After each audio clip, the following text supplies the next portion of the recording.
Welcome to the Retiring Canada podcast, where our mission is to educate and empower you to make the most informed, rational, and productive financial decisions.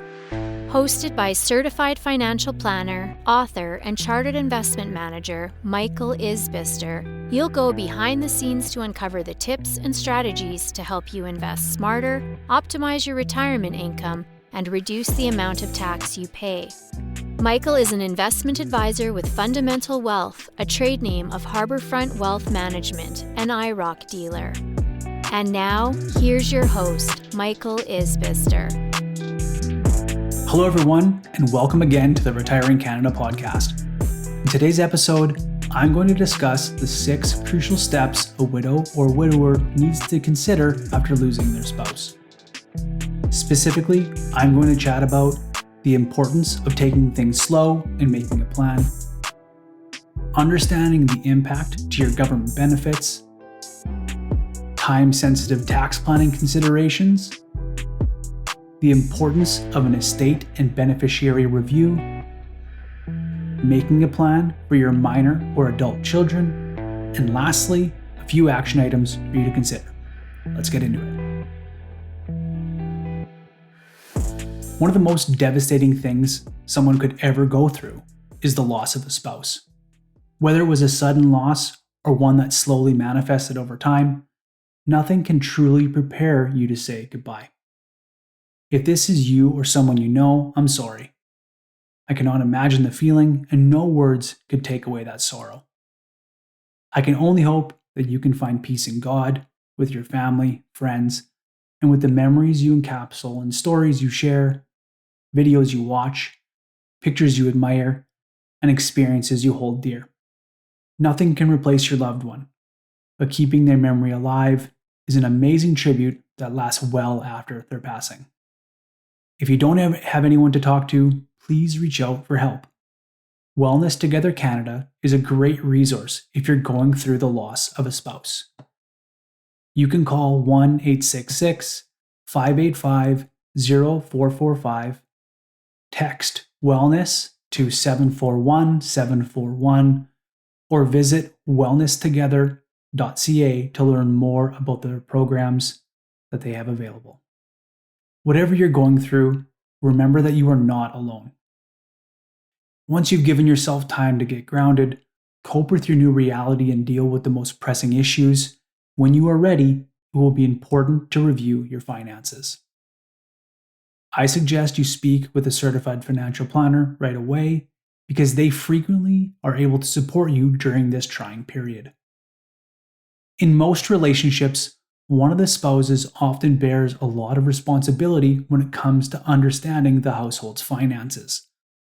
If you are the spouse who wasn't as involved in the process in the past, now is the time to take control and get organized. This is where the support of a CFP will help you map out where things are, get organized, simplify, and make a plan for moving forward.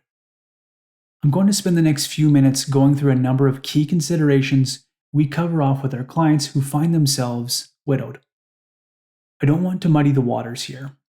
The point of this discussion is to give you a broad understanding of what needs to be reviewed. However, it is our role to help you make sense of things in plain English, complete a one-page plan, and help you take action when you're ready. The first crucial step is to take things slow. Your mental health and well-being should be your first priority. As I mentioned earlier, this is a crucial first step. There's no right or wrong time period here.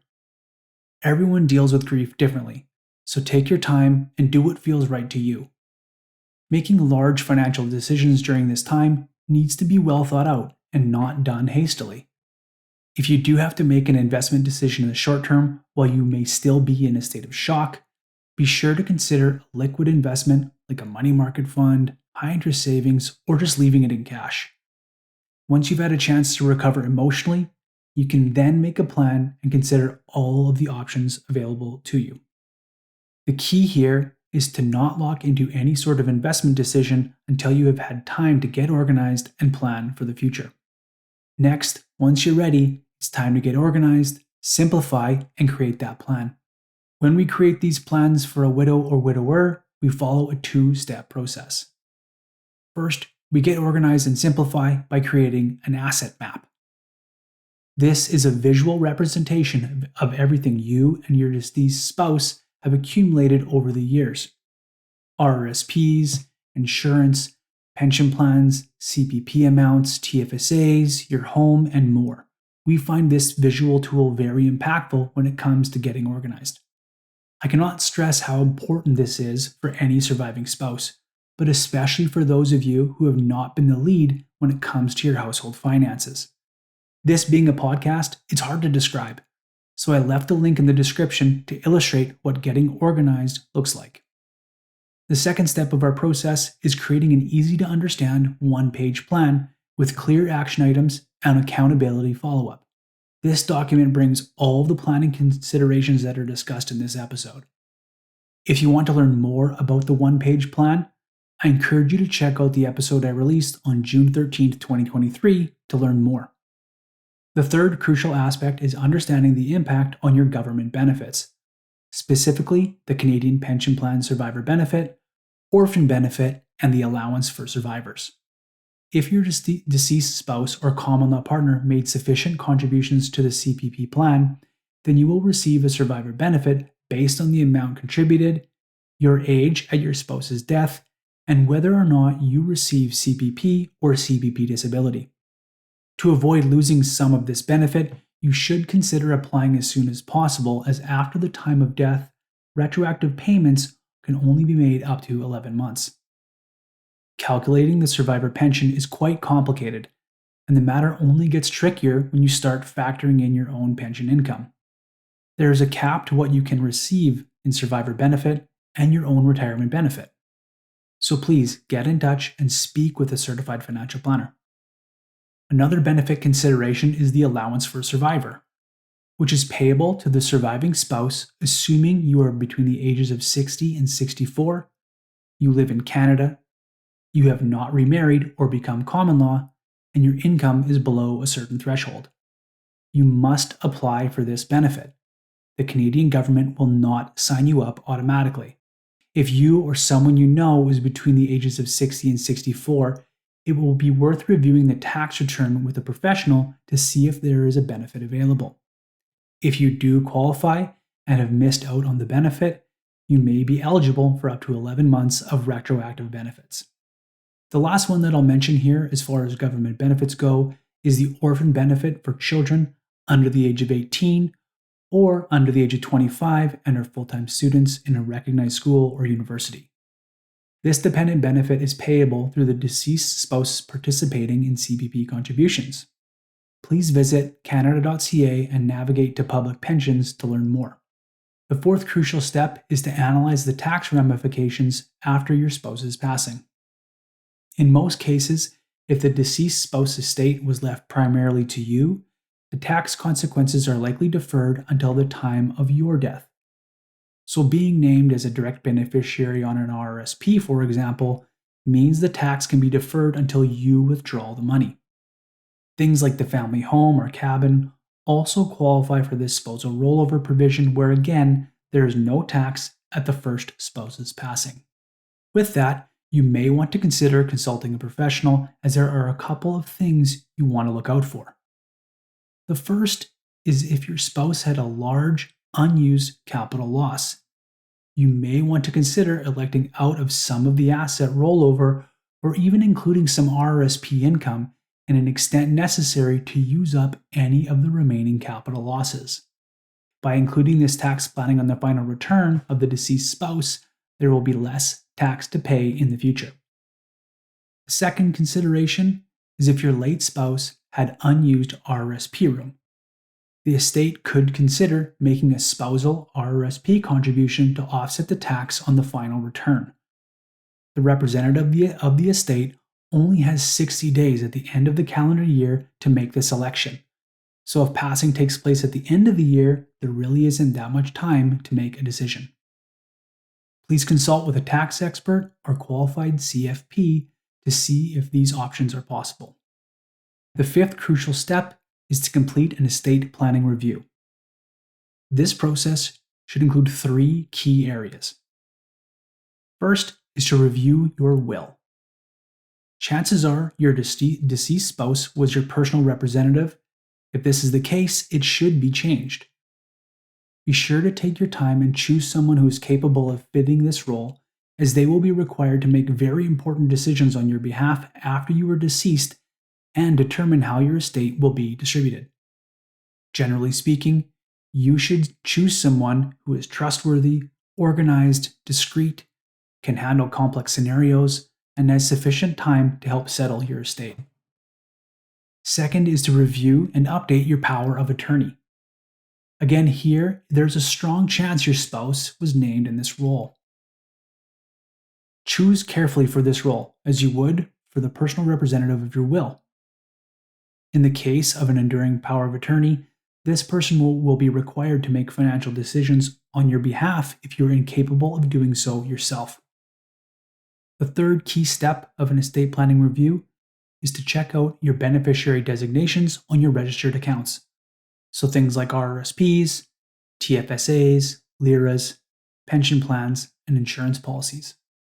Oftentimes, the surviving spouse's immediate reaction may be to name their children as the beneficiary of these accounts. However, oftentimes this choice can have a lot of unintended consequences that don't match the intent.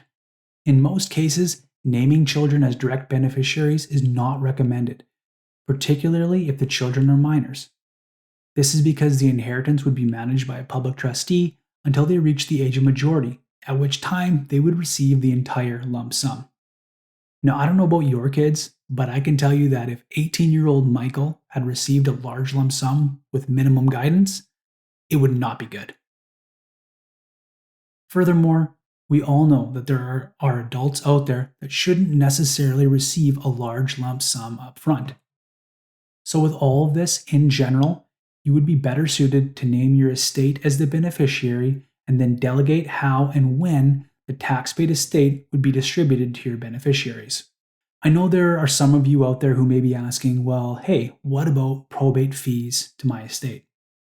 And hey, I get it. Perhaps some accounts like the TFSAs or insurance policies may make sense to be sent to the beneficiaries directly. But again, their age and financial responsibility should play a significant role in this decision. Please seek guidance from proper legal counsel before making any changes to your estate plan. Lastly, the sixth crucial step is to review your insurance policies, as many survivors lose their entitlement to the deceased spouse's medical benefits. For those whose late spouse have pension plans, you'll want to take extra care with this step. The pension plan may offer you a lump sum payment, but you need to weigh the benefit of keeping the money monthly so that the extended health benefits will remain in place. At this point, you'll also want to review your life insurance and disability policies alongside your ongoing needs for these coverages. If there's a gap between what you need and what you have, you should complete an insurance needs analysis review with a professional to help close or narrow those gaps. All right, so that takes me to the end of my 6 crucial steps for a widow or widower to take following the loss of a loved one. I hope that you or someone you know will find all this information helpful. Okay, so the action items for today's show. First off, take some time for you. It will take some time, but I promise you'll make it through the other side of this. If someone you know has lost their spouse, give them a call. Even if you don't know what to say, knowing that you're holding them in your heart can go a long way when the chips are down. Second, when you're ready, ask for help. If you weren't the lead in the household with all the financial stuff, you want to be sure you find someone who can help you get organized, make a plan, and help you move forward. Lastly, keep the memories alive. Creating a tradition is a healthy way of remembering your loved one. It can provide you and your family with a way to grieve and recognize the person's life and their impact on you while allowing you to go on living your life. All right, well, that's all for today's show. Thank you so much for joining me. If you enjoyed this show, please subscribe and leave us a review in your favorite podcast app. Be sure to sign up for my weekly Retiring Canada newsletter The link to that is in the description. And hey, when it comes to your retirement, don't take chances. Make a plan so you can retire with confidence. All comments are of a general nature and should not be relied upon as individual advice. The views and opinions expressed in this commentary may not necessarily reflect those of Harbourfront Wealth Management. While every attempt is made to ensure accuracy, facts and figures are not guaranteed. The content is not intended to be a substitute for professional investing or tax advice. Please seek advice from your accountant regarding anything raised in the content of the podcast regarding your individual tax situation. Always seek the advice of your financial advisor or other qualified financial service provider with any questions you may have regarding your investment planning.